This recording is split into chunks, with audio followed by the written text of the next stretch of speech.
this morning, I beg your pardon, our conversation is going to be on the federal government's new tax law for curbing multiple taxation. But just before we start with that conversation, let's quickly join Rotimi Fakejo, a stockbroker and the managing director of Enterprise Capital from the Nigerian Stock Exchange.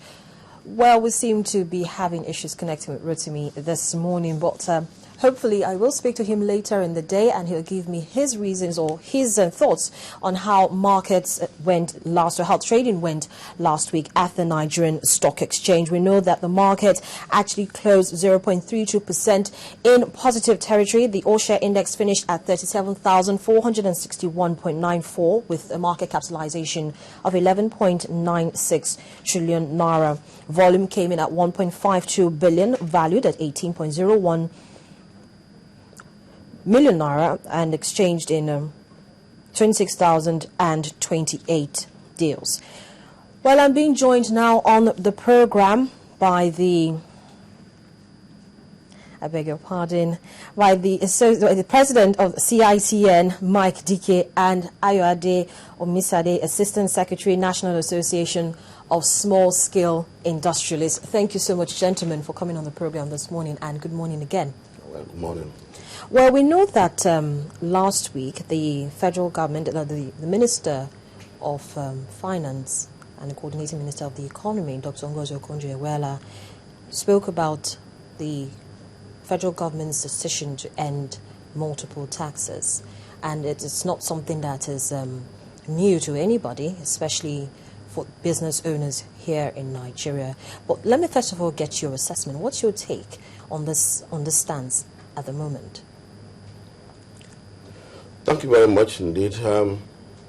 Multiple taxation certainly is not good for any tax system because, first and foremost, it creates a lot of anxiety.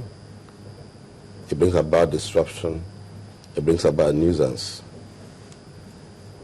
But let me say, quite frankly, that no objective, person living within an ordered and structured society will refuse to pay tax. Tax is a duty that all of us owe in a civilized society. But the problem is when you now have to replicate taxes almost to a nuisance level. Almost a nuisance level. Because, I always try to explain it very simply. That you want to, it's like breaking a human being into several parts. If you impose, several taxes. One, because taxes are broadly supposed to be on income and on expenditure. Either as you earn your income or as you spend. All right. So let me just get your thoughts. Ayo, you're from the rail sector, where most often than not, they get the biggest knocks than every other company, for instance. And we know that we have about almost 97 of such taxes. So from the angle of the rail sector, what's your assessment of this move now by the federal government to remove multiple taxes? Actually, as the minister said last week, the issue of multiple taxation is killing to business enterprise, especially the small scale. We find out that in several areas where we are made to pay this tax, a lot of embarrassment. For instance, when you have a delivery van going from Lagos to Ogun State, apart from paying all the necessary taxes in Lagos State, when you cross to the border of Ogun State, you are made to pay another one, roadblock, by so-called mobile tax collector. Are these taxes the same thing? They are the same thing. And when you leave the soil of Ogun State, you go to the next state, perhaps maybe Ondo State, the same problem. When you move from Ondo State to Edo State, you face the same problem. And when you cross across the Niger, go to Anambra, you face the same kind of problem. Everybody, every state, every local government begin to harass the citizen, especially the small-scale industry. So whose fault is this that we have multiple taxes? Because this is something that has been on for a very long time. So whose fault is it that we have so many taxes, almost, as according to what they say, the numbers is almost about 97 of it. So whose fault is it that we have so many of them? Well, remember that we're in a federal state, and we have a constitution that's supposed to bind everybody. In the federal system, states try to assert their own, independence, but unfortunately, it is done almost to the extent of creating more hardship for the citizens. There is mobility of labor.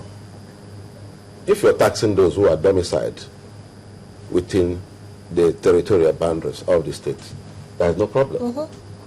And in any case, such people cannot complain of multiple taxation to the extent that they live and do their business within that state. They don't go elsewhere. But the moment, the same individual, for instance, even though resident in a particular state, now moves across. Like what Ayo is trying to say. Yes. Then he's being made to pay tax on the same.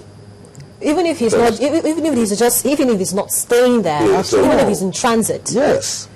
So it becomes a critical issue. If you look at the issue of international taxation, that's why I always advocated that we try to import international rule for settling jurisdictional conflict, source and residence principle. On one hand, personal income tax in Nigeria is based on residence principle. Even though you work, for instance, in Lagos, but you are residing in Ogun State, the tax on your income goes to Ogun State because that's where you're resident, not in Lagos where you derive your income. If you do business in Lagos but reside in Ogun State, of course, there are two things. Tax on your business is different from tax on your own personal income. Your business is located in Lagos, but so your tax will be on your business, in Lagos. Yeah. But for you as a person, because you are residing in Ogun State, the tax will be in Ogun State. But these are issues which, of course, what the CME, Coordinating Minister of Economy, and other Minister of Finance announced, is an outcome of effort that have been made over time at the level of the Joint Tax Board, and which eventually was escalated to the National Economic Council, chaired by the Vice President, with all the governors of the 36 states as members. They have agreed on curbing that menace, and have given matching orders to the Joint Tax Board to work out implementation modalities. All right. Because it certainly is not good. Well, let's look at the issue of tax consultants. We know that a lot of states, even the federal government, uses tax consultants. And the minister has said that this will become illegal with this new policy that they're trying to come up with. Does the federal government actually have the power to compel states to comply to not using tax consultants?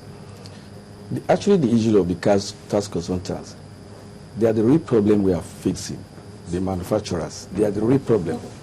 Take, for instance, in Lagos State, we are made to pay all the necessary taxes, the development fee, the payee, everything to the state government. But the local government will come again and they will tell you, it's either you move your properties to Alausa or you are ready to pay on the ground you are operating. The issue of tax consultants, especially when you have issue, when you move on with your distribution vans, for example, and you go to a particular place, a market, they will tell you have to pay a particular levy for parking that particular place. And you find out many of them, when you raise an issue of saying, okay, what have I done?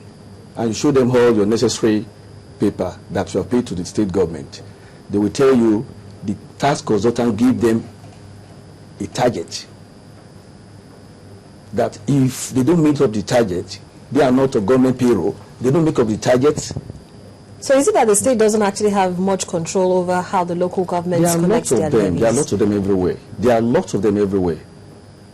Embarrassing small-scale industry. And it's a great inhibitor to the growth of the business in this part of the country. How much of an inhibition is it? Very great one, because you cannot move free. You can't move free. You need to schedule the time that you are going to move out to deliver your stock. Having all the necessary papers of the vehicles, you are made to go through this on a daily basis without any inhibition.